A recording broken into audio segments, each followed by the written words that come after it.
Look closely at these two paintings. At first glance they seem identical. The same seductive pose, the same mysterious gaze, the same velvet sofa. But there is one explosive difference. One is wearing a lavish dress. The other is completely naked. These are La Maja Vestida and La Maja Desnuda, painted by the legendary Spanish master Francisco Goya. These two canvases are not just beautiful portraits. They represent one of the most scandalous and dangerous secrets in the history of art. They were the key that unlocked the darkest period of Goya's life. Why did Goya paint the same woman twice? And how did this mysterious Maja lead the most famous painter in Spain on a direct collision course with the terrifying Inquisition? Today we uncover the secrets of the two Majas and the extraordinary life of the man who saw the darkness in humanity, Francisco Goya. The scandalous secret behind these paintings was owned by one of the most powerful and hated men in Spain, Manuel de Godoy, the Prime Minister. Goya painted these for Godoy's private secret collection, and he had a legendary ingenious setup.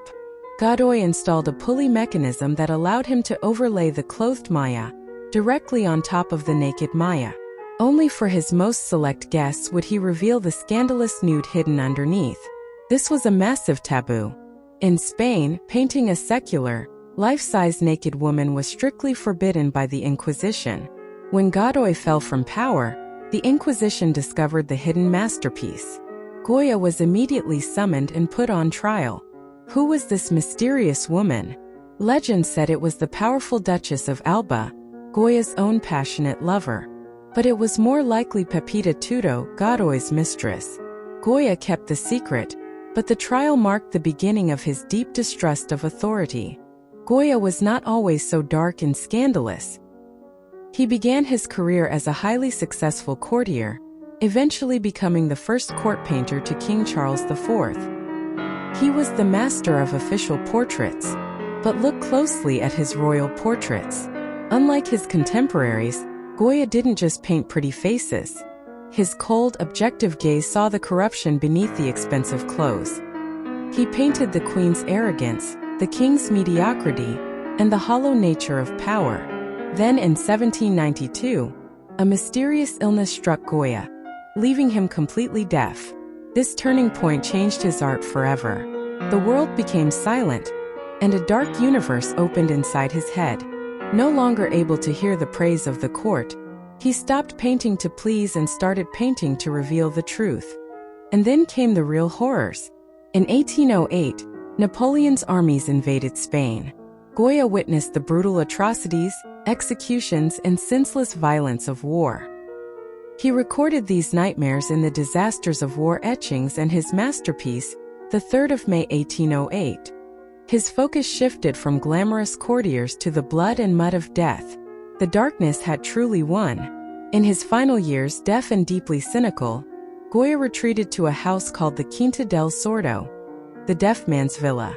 There he painted directly onto the walls. These are his black paintings. No longer painting for a patron or a king, he painted only his own inner nightmares. The most terrifying is Saturn devouring his son, a grotesque image of raw cannibalism and self-destruction. This was Goya's final, chilling prophecy, a humanity consuming itself. Francisco Goya started as a servant to the kings, but he died as the first truly modern artist. He was the first to prove that an artist doesn't have to glorify the rich and powerful. An artist can be a cold, objective documentary director of history, or a dark, subjective visionary of their own inner demons.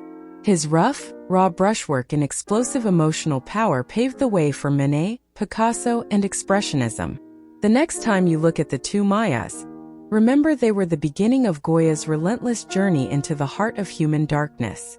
Thank you for joining us on this tour of high-stakes art history. If you were captivated by the light and darkness of Francisco Goya, please subscribe and leave a like. We will return with another hidden masterpiece. Thank you for watching.